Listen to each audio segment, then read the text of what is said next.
এবং আমাদের যে দাবি, যে 7 দফা দাবি অবিলম্বে বাস্তবায়ন করতে হবে। আমরা বর্তমান সরকারকে বলতে চাই, এই যে বিপ্লবের মাধ্যমে আপনারা ক্ষমতায় আসছেন, এর লিগ্যাল ডকুমেন্ট দরকার। আমরা যে 24-এ ছাত্র জনতা যে জীবন দিল, তার একজন লিগ্যাল ভিত্তি দরকার। ইতিহাসে বিভিন্ন বিপ্লবে, ফরাসি বিপ্লব থেকে বিভিন্ন বিপ্লবে লিগ্যাল ডকুমেন্ট দেওয়া হয়েছে। আপনাদের সরকারের ভিত্তি এই লিগ্যাল ডকুমেন্ট।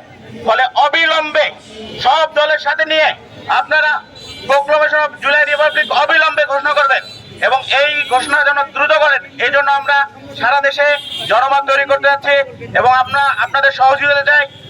আমরা যারা বিপ্লবের পক্ষে শক্তি, যারা 5ই আগস্টের বিপ্লবে আওয়ামী ফ্যাসিবাদ খুনি দালালদের তাড়িয়েছি, আমরা কখনোই আর বাংলাদেশের ফ্যাসিবাদকে পুনঃস্থাপন করতে চাই না।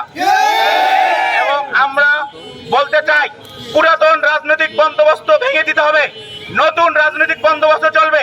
বাংলাদেশে আমাদের শহীদের, যারা শহীদ হয়েছে তাদের স্বীকৃতি দিতে হবে, যারা আহত হয়েছে তাদের দায়িত্ব রাষ্ট্রকে নিতে হবে এবং অবিলম্বে এই ঘৃণিত সংবিধান বাতিল করতে হবে এবং নয়া সংবিধানের মাধ্যমে আমাদের দাদারা যে আন্দোলন করছে 47-এর, আমাদের বাবারা যে আন্দোলন করছে 71-এ এবং আমাদের 24, এই সবগুলো আন্দোলনকে স্বীকৃতি দিয়ে একটি সাম্য, ইনসাফ ভিত্তিক, মানবিক মর্যাদার বাংলাদেশ প্রতিষ্ঠা করবো আমরা।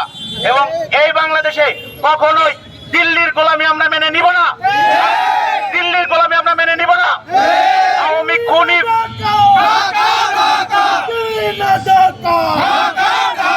আওয়ামী খুনি ফ্যাসিবাদী হাসিনা এবং মোদি, এই গোলামি আমাদেরকে গত 15 বছরে যে পরিমাণ জুলুম নির্যাতন করছে, এগুলোর প্রত্যেকটার বিচার করতে হবে, অবিলম্বে সবগুলো বিচার নিশ্চিত করতে হবে।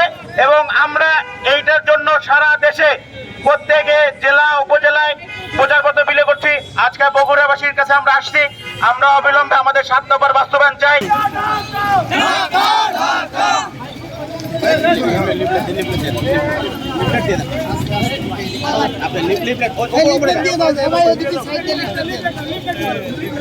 আমাদের নতুন বাংলাদেশের জন্য নাগরিক পরিচয়